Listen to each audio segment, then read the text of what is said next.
இப்ப நீங்க பாக்குற அந்த ஆப்பிள் ஸ்டோர் நியூயார்க்ல 5th அவென்யூல இருக்குதுங்க. நுழையும் போதே ஒரு பெரிய ஒரு கிளாஸ் கியூப் என்ட்ரன்ஸ், அங்க இருந்து பேஸ்மெண்ட்டுக்கு கண்ணாடியிலேயே உள்ள ஸ்டேர்கேஸ்ங்க. 2006ல இருந்து செயல்பட்டு வருது. இந்த ஸ்டோர்ல மட்டும் 300 பேர் வேலை பார்க்கறாங்க.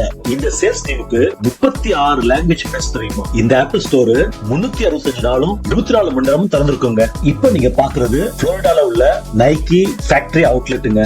நைக்கில உள்ள எல்லா ப்ராடக்ட்டும் 30 to 70% டிஸ்கவுண்ட்ல கொடுக்கறாங்க. Very worth to invest. Nike products பொதுவாவே லாங் லாஸ்டிங்கா உழைக்குங்க. ஜாகிங் போறதுக்காகவே ஸ்பெஷல் எடிஷன் ஷூ 50% டிஸ்கவுண்டோட கிடைச்சது. அதுவும் சில ஸ்போர்ட்ஸ் ஷூட்ஸும் வாங்கினேன். இங்க நிறைய டெஸ்லா காரை பார்க்க முடிஞ்சிச்சுங்க. இந்த மாடல் பேரு சைபர் ட்ரக். வித்தியாசமான ஒரு மாடலுங்க. சிலருக்கு தான் பிடிக்கும். இங்க டெஸ்லால நிறைய மாடல் வச்சிருக்காங்க. புளோரிடா மால்ல உள்ள டெஸ்லா ஸ்டோருங்க. இந்த ஸ்டோர்ல டெஸ்லா போர்ட் என்ற ஹியூமனாய்ட் ரோபோட் டிஸ்பிளே வச்சிருந்தாங்க.